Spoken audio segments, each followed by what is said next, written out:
오늘도 주의 말씀을 상고할 때 성령 하나님께서 저와 여러분 모두에게 말씀을 사모하는 그런 마음을 더하여 주시고, 또 사모함으로 주의 말씀 청종할 때 말씀을 잘 깨닫고 순종하는 은혜를 한량없이 부어주시기를 소원합니다.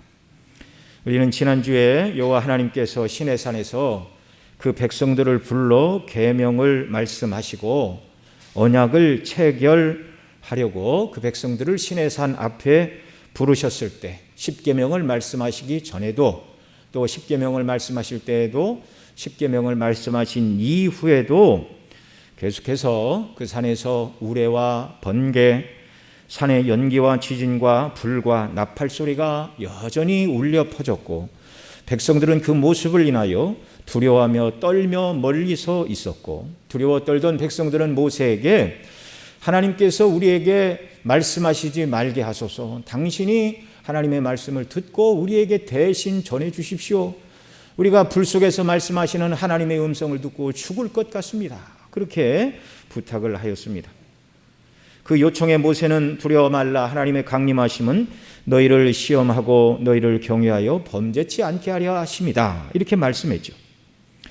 자, 여호와 하나님께서 친히 그 두려우신 모습으로 임하여 영광의 얼굴을 다 보여주지 않으셨으나 음성으로 그들에게 10가지 계명을 말씀하신 것은 하나님께서 직접 그곳에 임하사 말씀으로 그들에게 주신 계명을 잘 지키는 자들이 되라고, 우레와 번개와 지진과 연기와 불꽃 가운데서 나는 음성 가운데 하나님이 말씀을 하신 것이다. 우리가 이 말씀을 상고해 보았습니다. 물론 결론은 하나님께서 친히 그렇게 두렵고 영광스러운 임재의 모습과 목소리를 듣고 죽을 것 같은 두려움과 경외감 속에 십계명을 받고 이 말씀대로 지키겠습니다라고 모든 백성이 언약하였고 맹약하였습니다. 그런데 하나님의 계명을 어기고 금송아지를 만들어 우상으로 숭배하는 데까지 걸린 시간은 40일밖에 되지 않았다 말씀을 드렸습니다. 인생 중에 의인은 없나니 하나도 없고 아무도 율법을 지킬 수가 없는 전적으로 무능력한 인생들임을 단적으로 보여주시는 말씀입니다. 계명의 진정한 순종은 오직 우리를 대신하여 모든 율법의 요구를 다 이루셨을 뿐만 아니라 우리의 죄를 대속하기 위하여 십자가에 못 박혀 죽으신 예수 그리스도의 구속이 완전히 이루어진 이후 그 은혜를 인하여 감사하고 성령의 감동 가운데 강건하시는 그리스도의 사랑으로 성령의 충만함을 받은 성도들만 그런 마음의 상태로만 이 계명을 지킬 수 있다라는 것을 우리가 지난주에 살펴보았습니다. 우리가 이런 심령의 상태로 충만할 때는 계명에 기쁘게 순종하게 되지만, 또다시 우리 마음을 육신의 원리가 주장하게 되면 계명에 온전히 순종하지 못하는 연약함이 또 우리에게 발견된다는 말이죠. 지난주 말씀을 간략하게 말씀드리는 것은 오늘 우리가 읽은 본문과 그 어미로운 분위기가 연관이 되기 때문입니다. 오늘 우리가 읽은 출애굽기 22장 22절로 26절 말씀은 지난주 살펴본 그 두려움 앞에 떠는 백성들, 하나님의 음성만 들어도 두려워 떨어 죽을 것 같은 그런 공포감을 느꼈던 그들에게 감히 영광의 하나님 앞에 나와 하나님 앞에 예배하고 주시는 은혜와 복을 누릴 수 있는 길을 말씀해 주고 계십니다. 하나님이 너무너무 두려워서 그 앞에 설 수 없는 분이다, 어떻게 하나님을 섬기겠어요? 그런데 죄인된 인생들을 향하여 그 두렵고 어미로우시고 목소리만 들어도 죽을 것 같은 하나님 앞에 나아갈 수 있는 방식을 가르쳐주고 계십니다. 이스라엘 백성들, 그리고 그리스도 안에서 구속을 받은 오늘의 저와 여러분 한 사람 한 사람이 어떻게 하나님 앞에 나아갈 수 있는가? 그 방식은 구약에서는 제사, 곧 예배를 통해서만 하나님께 나아갈 수 있다. 오늘 우리는 구약의 제사는 드리지 않습니다. 구약의 모든 예표적인 의식법의 행위는 그리스도의 십자가로 완결이 되었습니다. 그러니까 예수 그리스도 안에서 우리는 하나님 앞에 완전히 드려진, 단번에 드려진 그 영적인 속죄를 의지함으로 그리스도 안에서 하나님 앞에 산제사 드리는 것이죠. 예배를 드리는 것입니다. 자세한 내용은 더 뒤에 가서 말씀드리겠지만 오늘 본문의 대략적인 내용은 우리 함께 읽은 대로 내용은 이렇습니다. 너희가 율법을 너희에게 줄 때 목소리는 들었으나 나의 형상은 보지 못하였으니 은이나 금으로 나를 비겨서 신상을 만들어 놓고 예배하지 말라. 또한 하나님께로 예배하러 나오는 방식은 양과 소로 번제와 화목제를 드림으로 예배를 드리는데 그 제물을 하나님 앞에 제사로 드리기 위하여 단을 쌓을 때 흙으로 단을 쌓아라. 토단을 쌓거나 또는 그럴 여건이 안 돼서 돌로 쌓아야 될 경우에는 다듬지 않은 거친 돌로 쌓아라. 그런데 그것도 높이 쌓아서는 안 된다. 높이 쌓아 층계를 만들어서 하체가 보이도록 계단에 오르내리지 말고 낮은 단을 쌓아서 하나님 앞에 예배를 드려라. 제사를 드려라. 이 바른 방식으로 제사를 드릴 때 물은 내 이름으로 기념케 하는 그곳에 내가 강림하여 복을 줄 것이다. 두려워 감히 떨어 하나님 앞에 나갈 수 없는 죄인들을 향하여 하나님께 어떻게 나갈 수 있는가? 바른 방식을 말씀하시고 그 바른 방식에 따라 예배하는 자들에게 하나님이 친히 강림하셔서 복을 주신다고 약속하고 계십니다. 자, 어떻게 예배 드려야 되는지를 우리가 본문을 통해 자세히 살펴보기 앞서 먼저 죄인이 감히 하나님 앞에 예배로 나갈 수 있다는 것. 이 예배는 상호 교통입니다. 상호 교제입니다.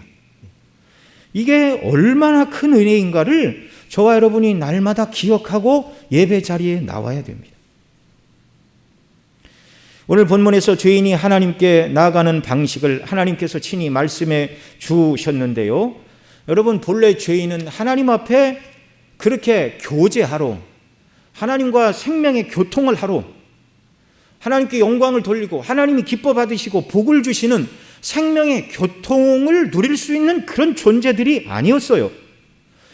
인생은 본래 그 죄 때문에 하나님이 호출하시면 그 죄에 대하여 심판을 받고 심판에 따라 형벌을 받아야 되는 두렵고 떨림 가운데 하나님 앞에 서야 되는 죄인일 뿐이었습니다. 이런 죄인들에게 하나님 앞에 은혜롭게 나아가 교통하고 영광을 돌리고 복을 받는 길을 하나님이 열어주셨다. 이게 은혜 중에 은혜요, 특권 중에 특권인 줄 여러분 다 믿으시기 바랍니다. 그러니 예배할 때에도 내 방식대로 예배할 수 없습니다. 오늘 본문에서 하나님이 말씀하여 주신 방식에 따라 예배해야 한다는 걸 우리가 기억을 해야 합니다.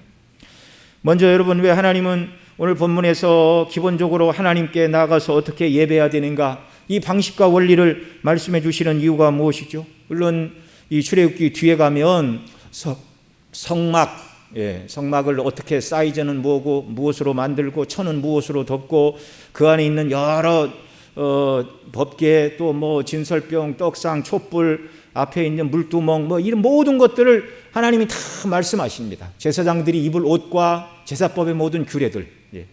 이 출애굽기 뒷부분은요, 왕이신 구원의 하나님과 백성들이 함께 어떻게 거할 수 있는가, 그 하나님을 어떻게 섬길 수 있는가, 그것이 이제 출애굽기 후반부에 기록되고 있는 성전의 규례와 제사 제도들입니다. 하나님을 아무렇게나 만나서 예배드릴 수가 없는 것이죠. 자, 그런 자세한 내용을 하나님께서 말씀하시기에 앞서 먼저 이 본문과 제일 가깝게 드려지는 예배가 무엇이냐면, 이 뒤에 가면 출애굽기 24장, 지난주도 말씀을 드렸지만 하나님이 모세에게 하신 말씀을 다시 백성들에게 다 증거한 다음에 언약의 피를 가지고 절반은 제단에 뿌렸고 나머지는 양푼에 담아 백성들에게 이 언약의 말씀을 낭독하고 백성들이 우리가 다 그 말씀대로 준행하겠나이다 할 때 백성들에게 피를 뿌렸다고 말씀을 드렸죠. 바로 그 24장에 언약식을 맺을 때 하나님 앞에 제사를 드리고 하나님 앞에 예물을 드리는 그런 일이 있는데, 바로 그 언약식의 제사를 드리기 위하여 어떻게 제물을 드려야 되고 어떻게 단을 쌓아야 되는가를 가장 먼저 가장 기본적인 원리를 여기서 말씀해 주고 계신 것입니다. 또한 두 번째로 하나님께서 어떻게 제사 드려야 한다고, 오늘 우리에게 어떻게 예배 드려야 한다고 말씀하시는 이유는 무엇인가? 그것은 인생이 범죄하고 타락하여 하나님께 나아가는 바른 길과 방식을 잃어버렸기 때문에 그렇습니다. 하나님을 배반하고 하나님과 같아지려는 욕망으로 선악을 알게 하는 나무의 실과를 따먹었을 때부터, 그때부터 아담의 심령 속에, 아담의 후손으로 태어나는 모든 사람들의 마음 속에는 하나님 중심이 아니라 자기 중심의 성향을 가지고 태어나게 되었습니다. 그래서 하나님을 영화롭게 하는 길도 방식도 알 수가 없어요. 그래서 하나님이 가르쳐 주시지 않으면 어떻게 예배해야 하는지도 모르는 것이 인생들이었습니다.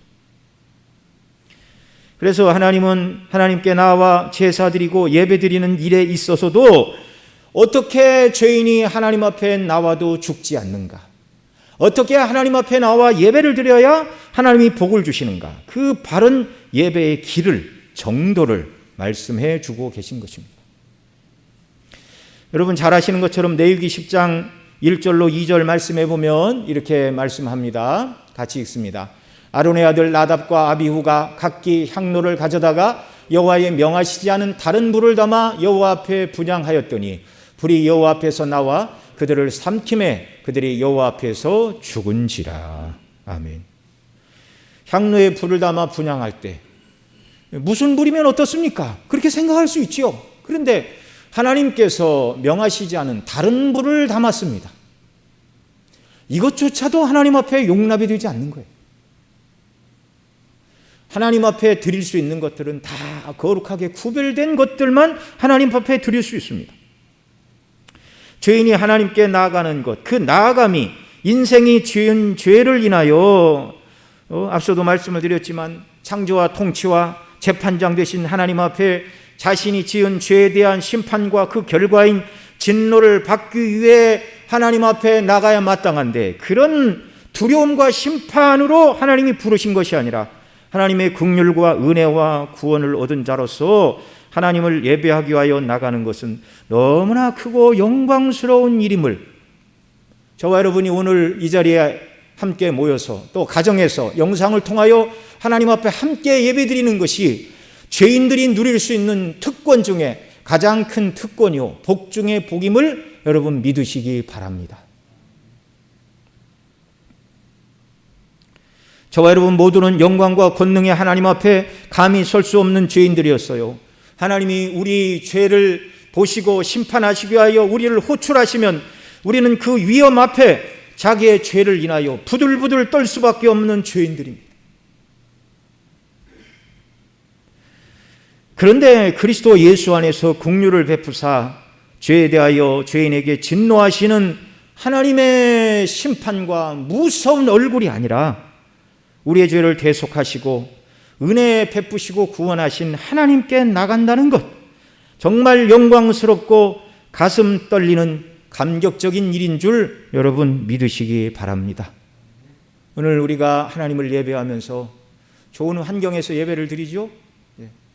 여름에는 시원한 바람, 겨울에는 따뜻한 그런 온기를 주는 난방기를 가동하면서 안락하고 푹신한 의자에 앉아 이렇게 예배를 드립니다. 너무 안락하고 시원하고, 여름에는 시원하고 겨울에는 따뜻해서 잠깐 딴짓하다가 딴 생각을 하고 졸 때도 있는 것이 사실이지만, 그러나 여러분 죄인이 하나님의 면전에 나가 예배 드린다는 것, 하나님을 아련한다는 것, 원래는 불가능한 일이었고요, 하나님이 우리에게 긍휼을 베풀어 주신 은혜임을 믿으시기 바랍니다.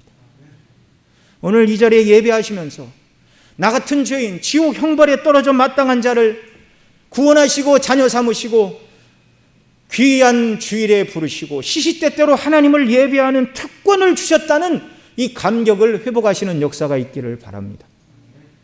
여러분, 모세도 뭐라고 그래요? 히브리서 12장에 보면 하나님 앞에 나아가는 것이 내가 심히 두렵고 떨린다라고 모세가 고백을 하였습니다. 이것을 생각할 때 신약과 은혜의 시대이기 때문에 우리가 불충한 생각으로 앉아 있어도 하늘에서 불이 떨어지지 않지만 구약식으로 하신다면 하나님께서 아론의 아들 나답과 아비후에게 하신 것처럼 온전하지 못한 예배를 받지 않으시고 진노를 하신다면 참 감히 하나님 앞에 나올 자가 어디가 있겠습니까? 우리가 이 생각을 하면서 마음을 다해 온전히 하나님을 예배하고 있는가, 예배드리는 것이 얼마나 귀한 축복이고 은혜인가를 정말 하나님의 성령께서 깨닫게 하셔서 주일이 또 됐습니까? 예배를 또 드리러 갑니까? 이 부담이네요. 이런 말이 아니라 우리가 하나님께 나가 예배 드리자 라고 누가 말할 때 기쁨으로 화답하며 정말 예배 자리에 나오는 것을 기쁘게 여기고 즐겁게 여기는 것. 여러분, 우리가 이 땅을 살아가면서 예배 드리는 시간이 얼마나 되겠습니까? 인생의 3분의 1은 잠자는 데 다 소비하고 그 다음에 먹는데도 인생의 10분의 1 이상은 쓰겠죠. 우리가 하나님을 예배하는데 시간을 얼마나 쓸 수 있습니까? 예배 드릴 수 있는 시간과 처지와 환경과 기회만 있다면 마음을 다해 하나님을 예배하시고 하나님 주시는 복과 은혜를 충만히 누리시는 우리 중심교회 귀한 모든 성도님들이 다 되시기를 소원합니다. 자, 여러분, 그러면 하나님께 예배한다는 말이 무엇인가? 오늘 본문에서 예배라는 말과 관련 있는 말은 24절에 기록된 양과 소로 번제와 화목제를 드리라는 말씀과 그리고 내 이름을 기념케 하는 곳이라는 표현이 예배와 관련된 그런 말들입니다. 예배 드릴 때 하나님께 나아가는 방식이 구약에서는 여기 1차적으로는 양과 소로 가장 먼저 예배를 말씀하시면서 양과 소로 번제와 화목제의 예물을 하나님 앞에 드리며 나아가야 된다. 이걸 가르쳐주고 계시죠. 또 내 이름을 기념케 하는 곳이라 이렇게 말씀하는데 내 이름을 기념케 하는 곳에서만 예배할 수 있습니다. 이 말은 이제 두 가지 뜻으로 해석할 수 있는데요. 첫째는 하나님께서 예배하라고 명하신 장소. 구약시대는 성막과 성전이 있었죠. 성막을 또는 장막 이렇게 불렀는데 구약시대는 실로와 놉과 예루살렘과 같은 곳에 장막과 성전이 세워졌습니다. 그것이 이제 내 이름을 기념케 하는 곳이다. 그런 의미고요. 두 번째로는 하나님 앞에 제물 드리는 제단이 바로 하나님의 이름을 기억하고 기념하는 곳이다. 그런 뜻입니다. 오늘 본문에서는 두 번째 의미겠죠. 아직 장막도 세워지지 않고 성전도 세워지지 않은 그런 때였기 때문에 내 이름을 기념케 하는 곳, 바로 하나님 앞에 양과 소로 번제와 화목제를 드리는 바로 그 제단, 이것을 말하는 것입니다. 여기 기념하다라는 말은 히브리 원어적으로 기억하다, 기뻐하다, 높이다라는 뜻을 가지고 있습니다.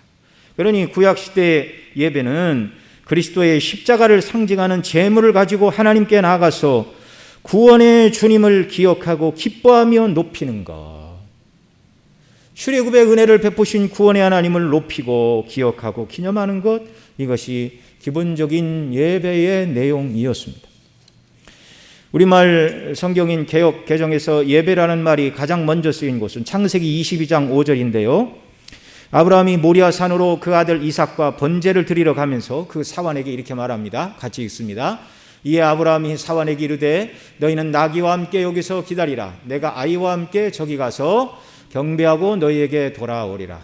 이건 개역 한글이고요. 개역 개정에서는 거기 가서 예배하고 너희에게 돌아오리라. 이렇게 번역을 하고 있습니다. 자, 이 예배하고 돌아온다, 경배하고 돌아온다라는 말이 히브리어로 샤하인데 그 뜻은 엎드리다, 예배하다, 경배하다, 절하다, 굽히다, 그런 뜻입니다. 예배는 거룩하시고 엄미하신 하나님 앞에 자신의 죄인됨과 은혜를 입어 구원받았음을 깨닫고 구원과 영광의 하나님 앞에 납작 엎드려 자기를 낮추고 하나님을 높이는 것, 이게 예배라는 것입니다. 여러분, 우리가 예배 자리에 나올 때 마음의 자세가 이래야 된다는 거예요. 하나님 앞에 엎드림. 감히 하나님과 우리는요, 동등한 인격체가 아니에요. 동등하게 주고받을 수 있는 그런 대화 상대가 아닙니다. 하나님은 왕이시고 우리는 그 백성이고, 하나님은 창조주시고 우리는 피조물이고, 하나님은 심판주이시고 우리는 그 앞에 긍휼함을 입은 죄인에 불과한 것입니다. 그러니 하나님을 높여야 돼요. 납작 엎드려서.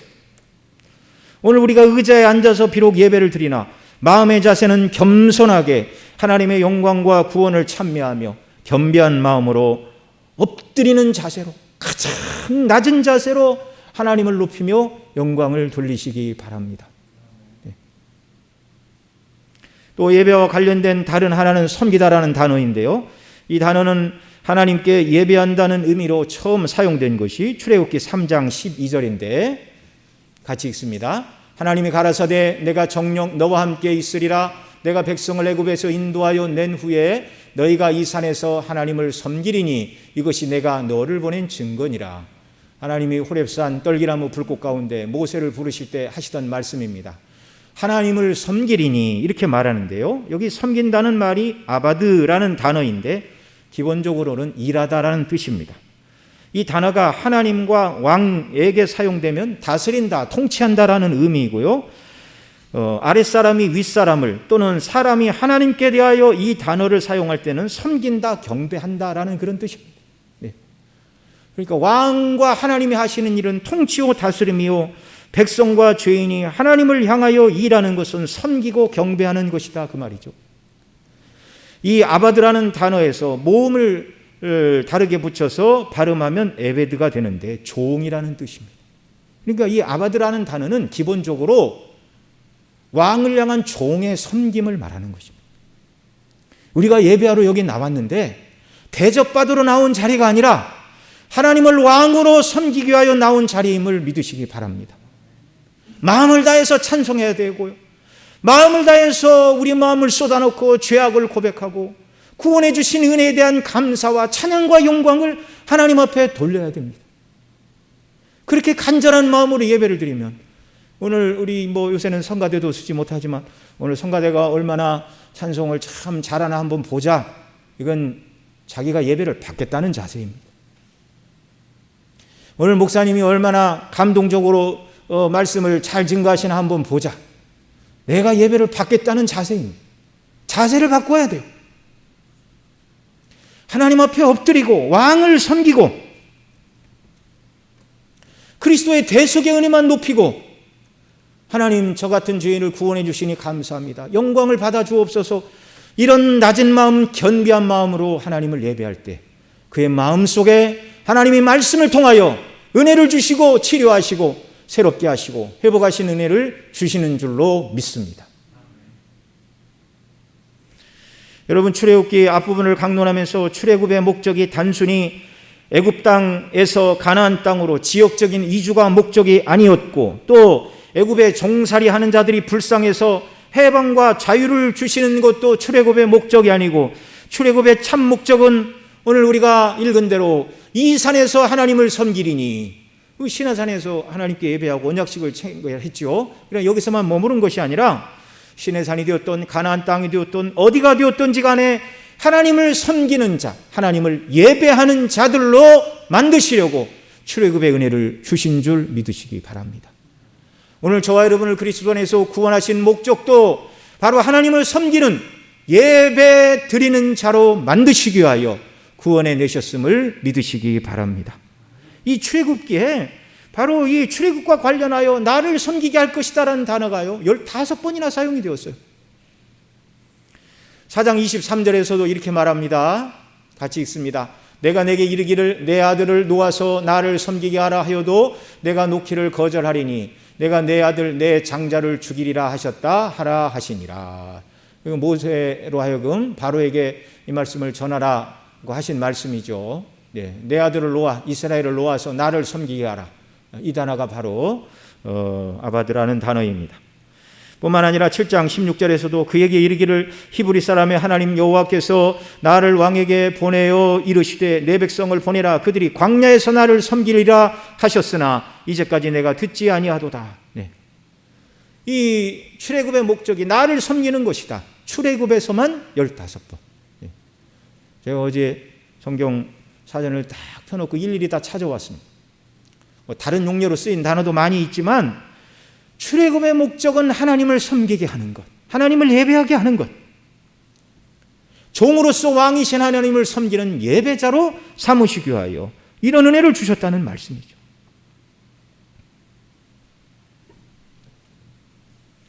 이렇게 예배하는 자들에게 오늘 본문 24절에서는 내가 강림하여 그들에게 복을 줄 것이다, 그렇게 말씀하고 있죠.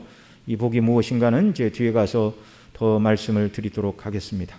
여러분, 우리는 하나님 앞에 나아가 예배 드릴 때 아무렇게나 예배할 수 없습니다. 하나님이 말씀하신 대로만 예배해야 됩니다. 자, 오늘 본문에서는 그 몇 가지를 말씀해 주고 계시는데요. 먼저 오늘 본문 22절 23절에 이렇게 말씀하십니다. 함께 읽습니다. 여호와께서 모세에게 이르시되 너는 이스라엘 자손에게 이같이 이르라. 내가 하늘에서부터 너에게 말하는 것을 너희가 친히 보았으니 너희는 나를 비교서 은으로 신상이나 금으로 신상을 너희를 위하여 만들지 말고. 아멘. 우리 지난주에도 오늘 앞 시간에도 오늘 서두에도 말씀을 드렸지만 이스라엘이 시내산에서 율법을 받을 때 하나님의 영광의 모습을 보았습니까? 보지 못했습니까? 보지 못하고 목소리만 들었다고 말씀을 드렸죠. 그런데 여기 22절 하반절에 보면 뭐라고 그래요? 하늘에서부터 너희에게 말하는 것을 너희가 친히 보았으니, 여기 보았다는 것은 하나님의 영광의 얼굴을 배웠다는 말이 아니고 말씀드린 대로 우레와 번개와 지진과 연기와 불을 그들이 보았습니다. 말씀하시는 광경을 보았고 하나님의 얼굴은 뵙지 못하고 목소리만 들었어요. 목소리만.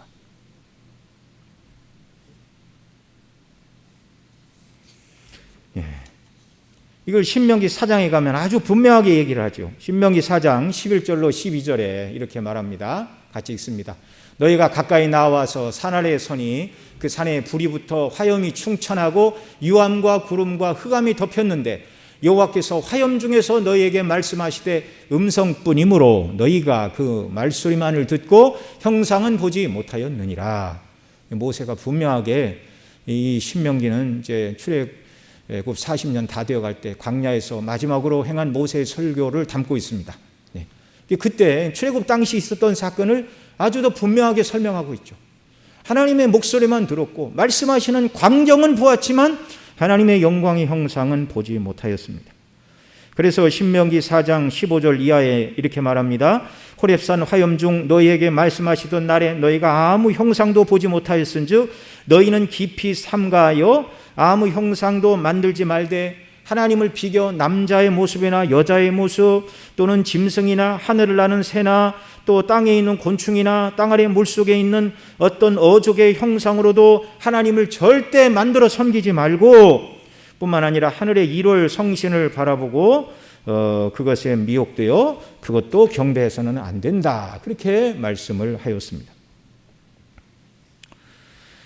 예, 이스라엘 백성들은 하나님의 형상을 보지 못하였습니다. 그러니 하나님의 형상을 비교 어떤 것으로도 신상을 만들어서는 안 된다. 이렇게 말씀하시는데 거듭거듭 신상을 만들어서는 안 된다 말씀하시는 이유는 이스라엘 백성들이 출애굽하기 이전에 애굽의 모든 사람들은 자기들의 신을 다 이렇게 형상을 만들어서 섬겼습니다.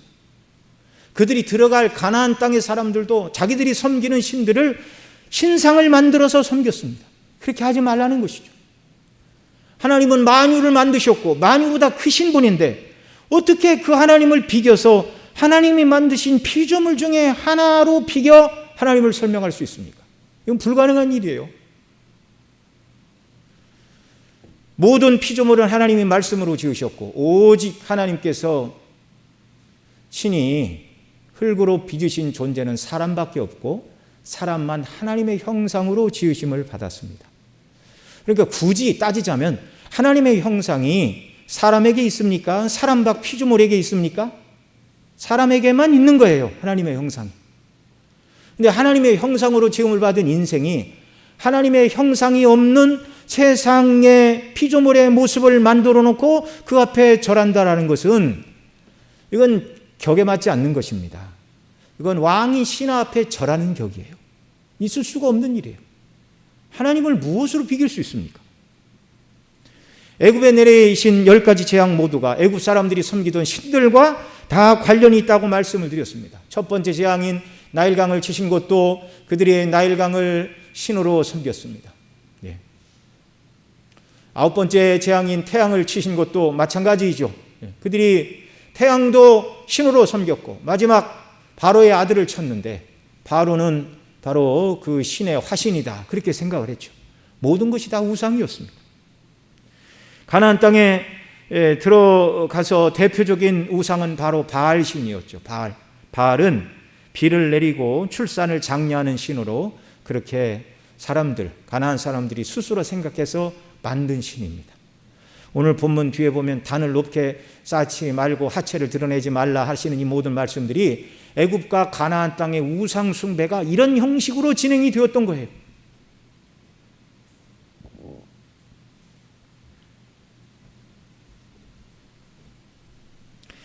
이렇게 이방인들은 우상의 신상을 만들어 섬긴 것은 자기들의 편리성을 쫓아 행하는 것이었습니다.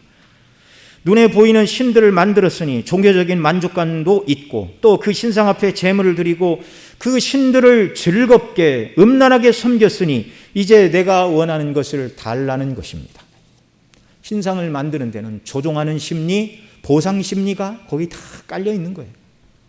근데 하나님은 그렇게 섬길 수 있는 분이 아니라는 것이죠. 하나님은 동전 넣으면 물건을 내어주는 자판기가 아닙니다. 내가 하나님 앞에 이런저런 헌신과 봉사와 충성과 예물을 드렸으니 하나님 나에게 원하시는 인생의 목표와 복을 주셔야 됩니다. 아무도 하나님 앞에 그렇게 요구할 수 없어요. 본래 인생은 하나님의 진노와 형벌밖에 받을 것이 없는 자들이었습니다. 구원해 주신 은혜에 감사하고 납작 엎드려 종의 자세로 왕이시오 무슨 말씀을 하시든지 분부대로 제가 순종하겠습니다. 이런 마음으로 하나님께 예배 드릴 때 그 심령에 은혜를 주십니다. 그의 전인의 은혜를 주시는 줄 여러분 믿으시기 바랍니다. 사람과 사람끼리 만나서 진솔하게 이야기를 해도 감동이 있고 평화가 찾아오고 기쁨이 찾아오는데 온전히 하나님을 예배할 때 하나님께서 오늘 본문 24절에 내가 그곳에 임하여 복을 주리라 말씀해 주셨는데 예배를 통하여 복 주시는 하나님의 은혜를 우리가 누리지 못하고 살고 있다면 우리 자신을 돌아봐야 하는 줄로 믿습니다. 회개해야 됩니다. 예배 드릴 때 처음 나왔던 마음의 자세와 예배 드리고 돌아갈 때의 마음의 자세가 달라지지 않았다면 이건 예배를 잘못 드린 것입니다. 두 번째로 하나님께서 명하신 예배의 방식은 제단을 쌓을 때 토단을 쌓든지 아니면 다듬지 않은 돌로 단을 쌓되 낮게 쌓아라 그렇게 말씀하고 계십니다. 자, 앞서 말씀드린 대로 이방인들은 자기들의 신들에게 제사 드리기 위하여 제단을 쌓을 때 잘 다듬은 돌이나 그리고 벽돌로 여러분 이스라엘 백성들이 애굽에서 뭐 하다 출애굽했죠? 벽돌을 찍어서 국고송 비돔과 나암셋을 만들고 또 애굽 사람들이 우상 숭배를 위하여 제단을 만들 때 돌을 다듬고 또는 그 벽돌로 제단을 만드는 그런 일들을 하여다가 출애굽을 한 것이죠. 그들이 다 눈으로 봤어요. 어떻게 우상을 섬기는가. 하나님께서 그렇게 하지 말라는 것입니다. 제단을 쌓되 잘 다듬은 돌이나 벽돌로 크고 높고 멋지게 계단을 만들어 그럴듯한 형태로 제단을 만들어 하나님 앞에 제물을 드리지 말라는 것입니다. 24절에서는 토단을 쌓고라고 말씀하시는데 돌이 없으면 벽돌을 만들 것이 아니라 흙으로 단을 쌓으면 된다. 그게 토단입니다. 25절에서는 내가 나에게 돌로 단을 쌓거든 다듬은 돌로 쌓지 말라. 앉아서 다듬고 정으로 쪼면 부정케 된다.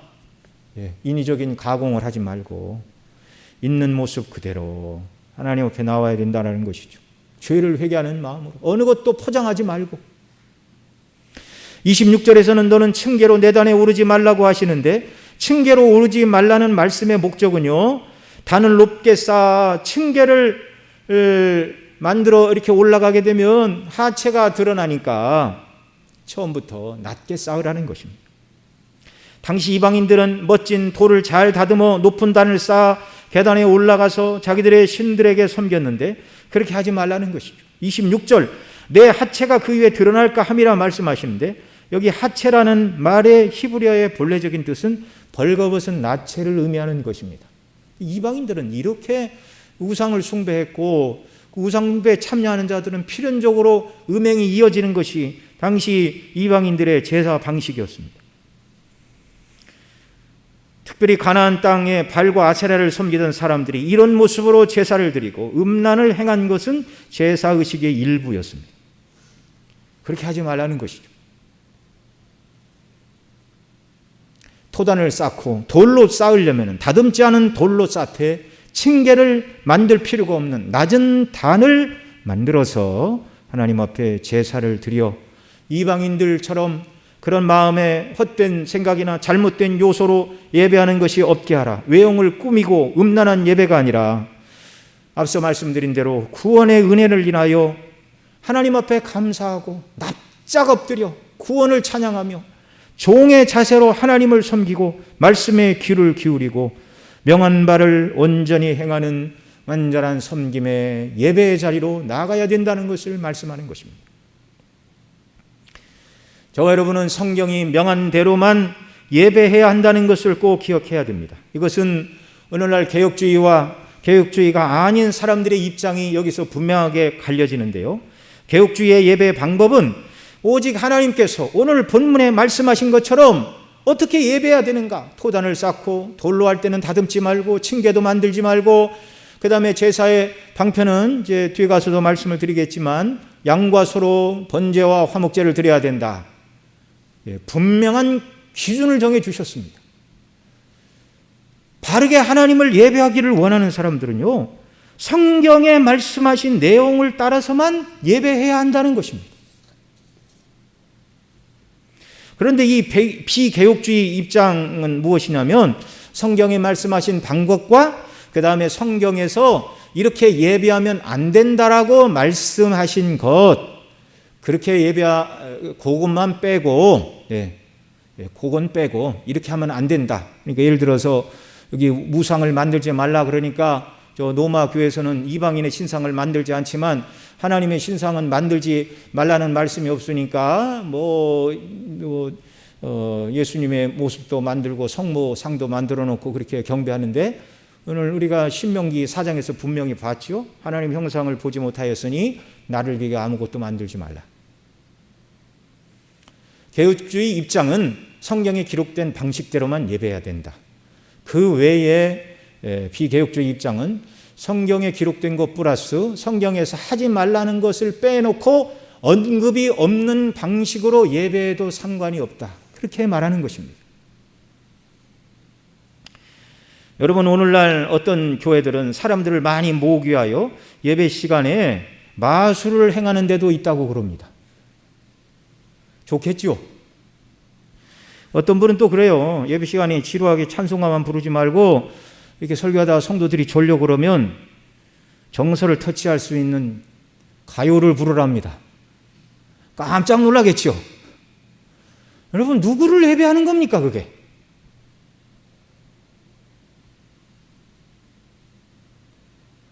사람들이 자기가 듣기 좋아하는 소리를 듣고 자기가 원하는 방식으로, 물론 오순절은 뜨겁게 찬송하고 손뼉치고 뜨겁게 이렇게 부르짖으면서 기도하고 그런 식으로 예배를 드려야 그분들은 예배 잘 드렸다, 후련하다. 여러분, 예배는 내가 마음이 후련하려고 드리는 게 아니고 하나님께 영광을 돌리려고 예배를 드리는 겁니다. 여러분, 제가 오늘 교단이 나쁘다 그 얘기를 하려고 그러는 게 아니라 성경이 말하는 표준에 따라서 예배해야 되고 하나님을 섬겨야 한다는 것.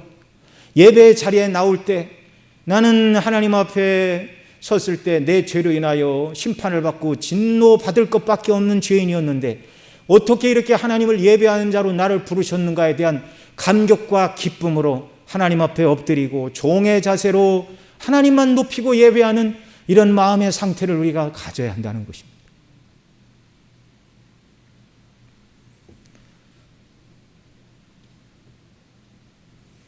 온전히 하나님께 예배하는 방식을 버리고 사람들을 기쁘게 하고 즐겁게 하던 서구의 교회들은 텅텅 다 비어나가고 있습니다. 여러분, 마술은 목회자가 더 잘할 수 없어요. 마술 쇼에 가야 돼요.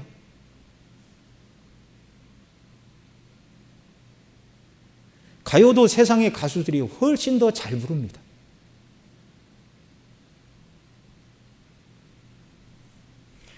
하나님 앞에 드리는 예배는 하나님께서 명하신 대로만, 성경에 기록된 대로만 우리가 예배해야 하는 줄로 믿습니다. 그래서 우리는 교단 헌법으로 받고 있는 웨스트민스터 신앙고백서 제21장 예배와 안식일에 관하여 2항에 이렇게 말합니다. 예배는 성부, 성자, 성령 하나님께만 드려야 하고 천사나 성도나 어떤 피조물에게 예배해서는 안 된다 말하고 있습니다. 그러니까 예배 시간에 어떤 개인이 영광을 받거나 개인이 주목을 받는 그런 예배의 순서가 들어가서는 안 된다는 거예요. 3항에서는 기도가 예배의 한 부분이라 가르치고 있고 5항에서는 경건한 경외로 성경을 봉독하는 것과 건전한 설교와 또 잘 들으십시오. 이해와 신앙과 순종으로 하나님께 복종하여 말씀을 양심적으로 듣는 것, 이게 예배의 한 요소입니다. 저기 나와 있네요. 우리 같이 한번 읽겠습니다. 경건한 경외로 성경을 봉독하는 것과 건전한 설교와 이해와 신앙과 순종으로 하나님께 복종하여 말씀을 양심적으로 듣는 것, 마음의 감사함으로 시를 부르는 것, 이건 찬송을 말하죠. 그리스도께서 세우신 정당한 성례를 거행하고 세례와 성찬입니다. 그 다음에 종교적 맹세와 서약, 이건 우리가 세례 받을 때 또 직분을 받을 때 하나님 앞에서 서약을 하는데 그것이 한 예배의 요소임을 여러분 기억하시기 바랍니다.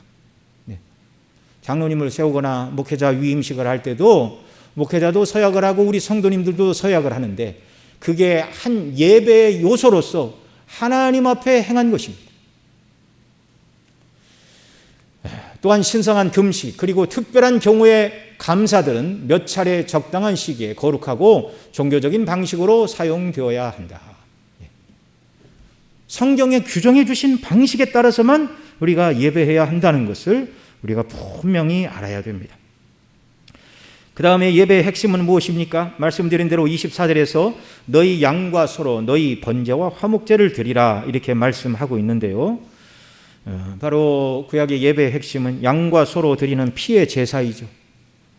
번제는 죄인을 위하여 대속의 죽음을 죽으실 그리스도의 십자가의 죽음을 예표하는 것이 번제요. 화목제는 그 피로써 죄인에 대하여 분노하시는 하나님의 분노를 누그러뜨리는 제사가 화목의 제사입니다. 양과 소를 잡아서 그 피로써 드리는 번제와 화목제, 이걸 히브리서 9장 22절에서는 이렇게 말합니다. 율법을 쫓아 거의 모든 물건이 피로써 정결케 되나니 피 흘림이 없은즉 사함이 없느니라. 왜 하나님이 피 흘림의 제사를 요구하신다고요? 피 흘림이 없은즉 사함이 없느니라. 구약에 드려졌던 모든 양과 소와 염소와 비둘기의 그 모든 제물들의 피, 그것은 그리스도의 피를 예표하는 것이었고 단 한 번에 드려진 흠없고 거룩하신 예수님의 보혈의 피가 저와 여러분을 다 속죄했음을 믿으시기 바랍니다. 그래서 오늘 우리는 하나님 앞에 나올 때 소를 끌고 나오지 않고 양을 끌고 나오지 않습니다. 구약시대 같으면 범죄할 때마다 소를 끌고 나와야 돼요. 부자들은. 서민들은 양을 끌고 나와야 돼요. 아무것도 없는 사람들도 비둘기를 가지고 나와서 하나님 앞에 속죄의 제사를 드려야 됐습니다. 우리는 우리를 위하여 완전히 이루신 그리스도의 보혈의 공로 의지하여 하나님 앞에 나와 예배를 드립니다. 그러니까 예배의 처음부터 끝까지 그리스도의 십자가 안에서 하나님을 예배하는 것입니다. 찬양 중에 보혈을 지나 하나님 품으로 라는 찬양이 있습니다. 보혈을 지나 하나님 품으로, 보혈을 지나 아버지 품으로, 보혈을 지나 한 걸음씩 담대히 나아가네. 그리스도의 보혈이 아니라면 하나님이 저와 여러분을 받으실 아무런 이유가 없습니다. 보혈의 공로가 아니라면 하나님이 우리에게 나와서 예배하라고 말씀하시지도 않아요. 참 놀라운 일이죠. 놀라운 일.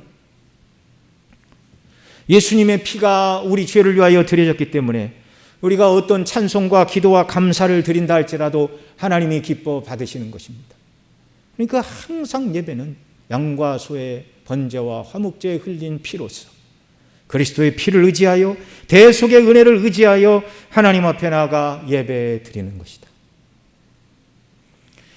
끝으로 이렇게 예배하는 자들에게 약속하신 하나님의 복은 무엇입니까? 24절 하반절에 이렇게 말하죠. 내가 무릇 내 이름을 기념하게 하는 곳에서 내게 강림하여 복을 주리라. 아멘. 자, 이 복은 어떤 복이죠? 세상 사람들이 원하는 물질과 건강과 명예와 같은 세상에 속한 복은 아닙니다. 그런 것이라면 예배 드리지 않는 세상 사람들이 더 많이 가지고 있습니다. 세상의 재벌 중에 대다수는 믿지 않는 사람이고, 세상의 명예와 권세를 누리는 사람들의 대다수도 믿지 않는 사람들입니다. 여기 하나님께서 내가 그곳에 강림하여 복을 주리라 말씀하신 이 복은 무엇이죠? 성경 말하는 복은 무엇입니까? 바울 사도는 에베소서 1장 3절에 이렇게 말합니다. 찬송하리로다 하나님 곧 우리 주 예수 그리스도의 아버지께서 그리스도 안에서 하늘에 속한 모든 신령한 복으로 우리에게 복 주시되. 여러분, 하나님이 임하셔서 주시는 복은 신령한 복, 하늘의 복, 영적인 복, 구원의 복으로 충만케 하시는 복인 줄 믿으시기 바랍니다. 오늘 우리는 구약의 성도들이 볼 수 없었던 하나님의 형상을 믿음의 눈으로 보는 복을 누리고 있습니다. 앞서 신명기 4장에서 살펴본 대로 하나님은 구약의 백성들을 향하여 너희가 나의 형상을 본 적이 없으니 나를 비교 신상을 만들지 말라고 하셨는데, 오늘 우리는 좀 다릅니다. 고린도후서 4장에서 이렇게 말씀하지요. 그리스도의 얼굴에 있는 하나님의 영광을 아는 빛을 비추어 주셨다.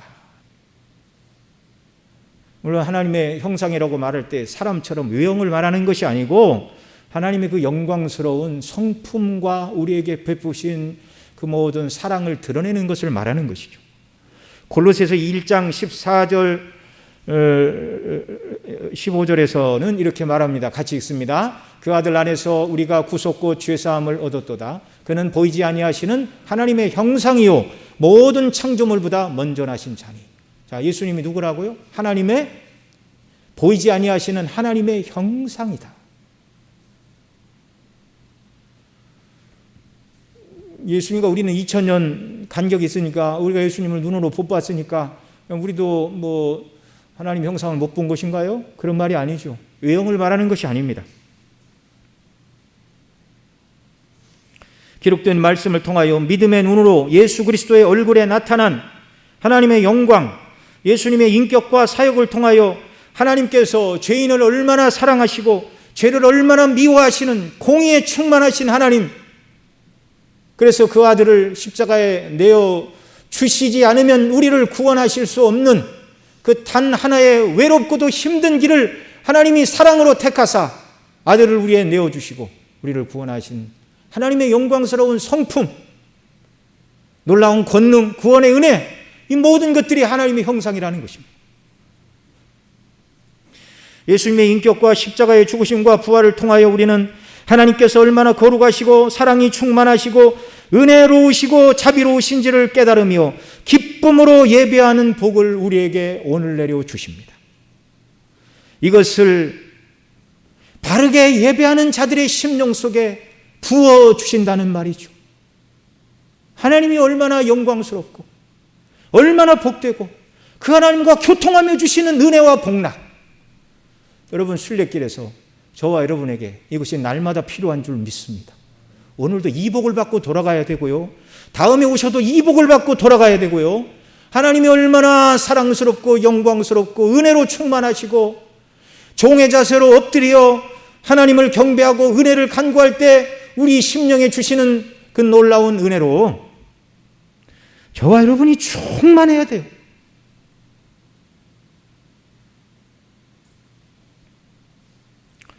오늘 우리가 하나님을 섬기는 종으로서 겸손히 하나님께서 명하신 방식에 따라서 하나님을 예배하되 그 핵심은 그리스도의 대속을 통한 구원의 은혜와 영광임을 깨닫고 하나님을 높이고 찬미하게 될 때 히브리서 1장이 말하는 대로 하나님의 영광의 광채시요 본체의 형상이신 예수 그리스도를 더 알고 그리스도를 사랑하고 닮아가고 하나님의 뜻대로 순종하는 복을 주시고 성령과 기쁨에 충만하여 승리하는 삶을 살게 하시는 것, 이게 하나님께서 예배하는 자들에게 주시는 복임을 믿으시기 바랍니다.